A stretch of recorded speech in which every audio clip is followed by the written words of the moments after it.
I am at the airport today and I'm picking up my sugar pie. She's coming in town for a wedding. And spend some time with her family here, but I'm at the airport. But right quick, what I wanted to talk about was a show called The Deuce. And are any of you guys watching this show? Because I am absolutely fascinated by it. Now, if you all don't recall, I'm looking at my notes. But if you all don't recall, I told you a while back that I used to mess with a pimp. And it wasn't a Leo, of course. But it wasn't that I found him to be, like, it wasn't a thing of he was preying on me. You know, I mean, he could have, but it wasn't going to work with me, y'all. It wasn't going to work. Because if I'm going to use this vagina or sell this vagina, it's going to be for me, which I love because it's a character on there that thinks the same way I think. If I'm going to be selling some vagina, it's going to be for my benefit, not yours. So, at any rate, it was fascinating to me because how I looked at it was, I can't believe these girls really is giving you their money. They out there sucking and screwing all day, and they is really giving you their money, like really, y'all. And which led me to believe also that ladies, even though we're not selling our vagina, in certain ways we're still getting pimped. We really are, because in actuality they say some things that I think really can open our eyes up as women in pursuit of happiness with a man. But y'all, I mean, okay, well, let's get into it, right? I haven't seen too many episodes of the show yet. I've only seen the pilot and half of the second, the second episode, I guess, right? So, from what I gather from it, it's about, the prostitution industry transitioning into the porn industry. That's what it seems like I'm getting from it, but I don't know yet. I'm going to binge watch it today. I started watching it so late last night that, I was like, I can't dig this. I'm tired. I want to go to sleep. But at any rate, the show is produced by James Franco. It's funny, that name, I've always heard that name, but I don't know exactly who he is. But he seems to be the main character in the show. His name on the show is Frankie. And supposedly he has a twin brother who gets in trouble and, have people chasing behind him. And he seems to be, pretty much the person that always bails his brother out, right?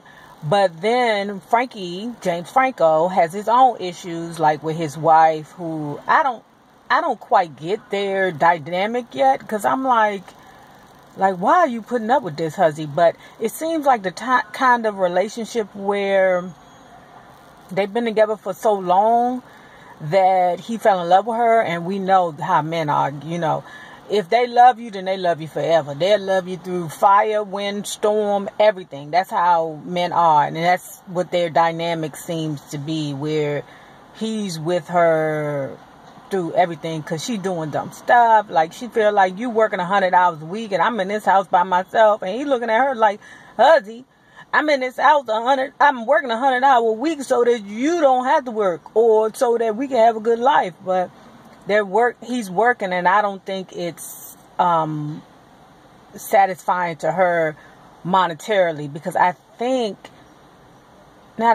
but her father and her brother is in some type of illegal activity, and I don't know what the word Shylock means. If y'all know what it is, put it down there. I don't know what it means, but she called them Shylocks.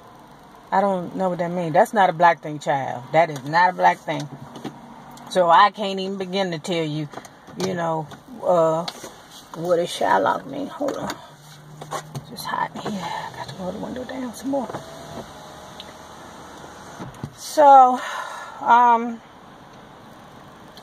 So, anyway, we're going to go to the next character, which is Maggie. This is my favorite character.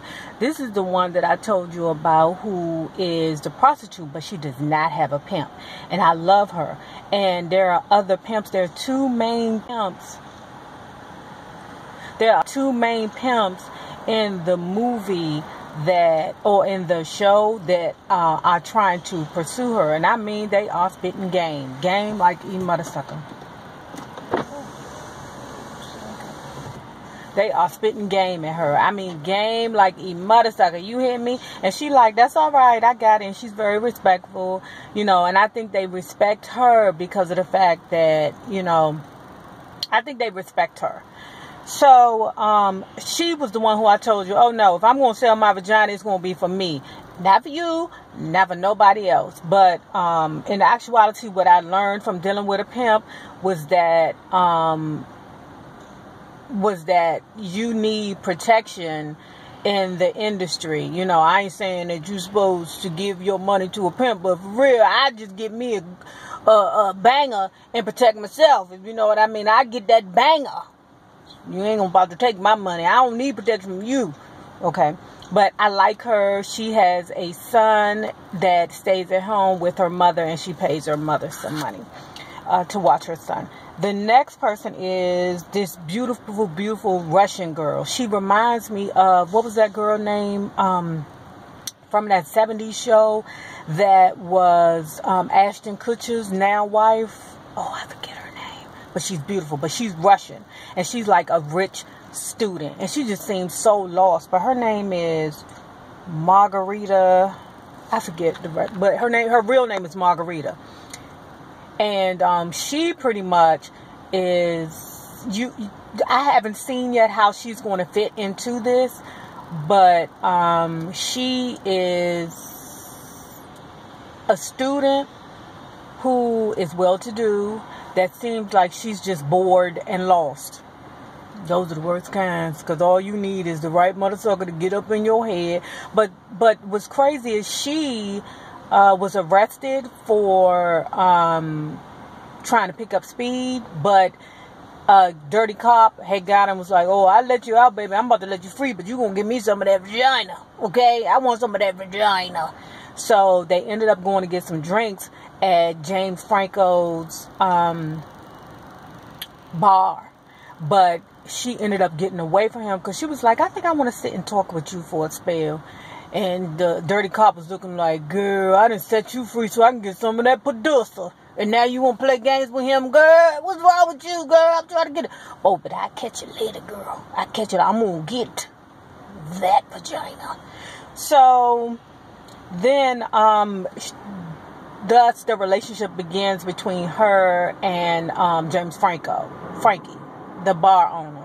Who is not the bar owner, the bar manager. That's the guy, James, is it Franco? James DeFranco, or James Franco's character, right?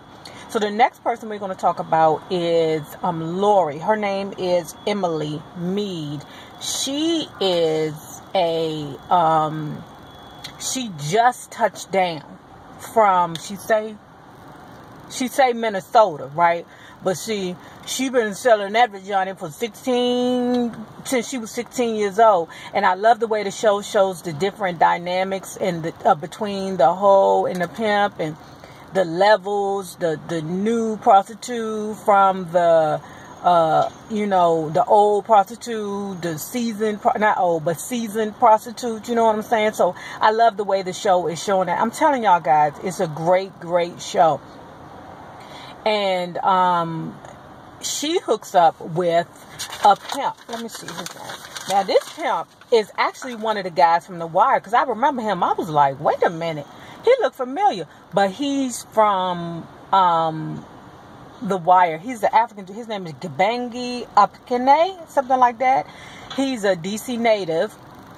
I got to watch this definitely, because whenever DC on TV, we got the support like what we used to do back in the day when Soul Train used to come on in the 70s. Whenever it was a black show on TV, I swear for God, we would do a phone tree and let everybody know Sammy Davis Jr. on TV, Diane Curl on TV, Soul Train on TV. Whenever there was a black person on TV, y'all, believe it or not, it was a big friggin' deal in the 70s, okay?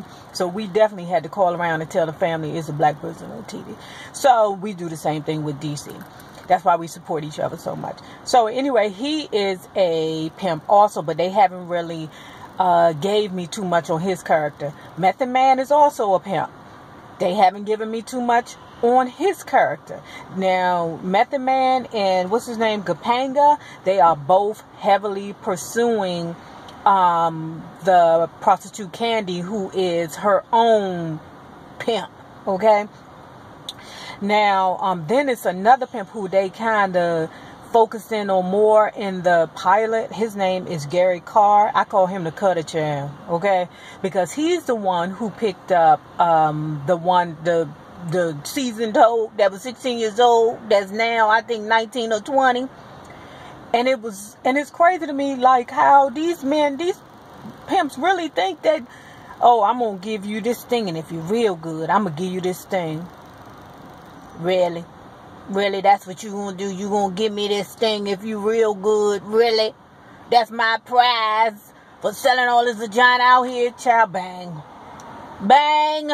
But, child, what they said in the movie, that they prey on the insecure. But this guy has a white bottom B already. But the Minnesota girl has came in, and I guess he sees that his bottom B, the one that's currently in position, is faltering. Okay, and she's getting too emotional. So the girl from Minnesota is eventually going to replace her if she's not already being replaced. So, child, they got this part where this girl was out in the rain. It was raining. She was out there selling vagina in the rain. She tried to walk in a restaurant all sexy and was like, "It's raining, Daddy. I don't want to, sell vagina today out in the rain." He said, "Okay, let's go somewhere and talk about it, child." They talked about it all right. He took and cut her open under her arm, I guess so it wouldn't mess up her face. Next minute I know, I see the girl taking pictures. Okay? And the last character, taking pictures to sell, nudie pictures. So the next character I want to talk about, the last character is Natalie Paul. She's an old black girl, young, pretty thing. And this is when the sex industry gets introduced. What happened is she found out that one of the guys that she slept with taped her, or, the pimp that, I guess, I'm not sure about what happened, but she went to the video store. Child, remember video stores? Remember Blockbuster, y'all? But, had taped her doing the booty with a guy. And she found out that people was making $50 off of her doing the booty to the guy. She like, damn it, this is me. This is my booty. So, this is how, now this is how I see the two industries about to cross over, because she like, wait a minute now, we can make us some guap here. All I got to do is get taped. Or it's, doing poop-de-poop. And not have to do as much poop-de-poop. So, anyway, guys, I'm going to be back with episode 2. Because I really like this show. I hope I get some views on this, because I really, really like this show, guys. So, tell me, are you interested? And I'm not really fascinated about the pimp life, but it just made me think a certain way that although we're not selling our vagina for men, and child, they got a white pimp, girl. They got a white pimp, and I mean, them black girls be currying the shits out of him.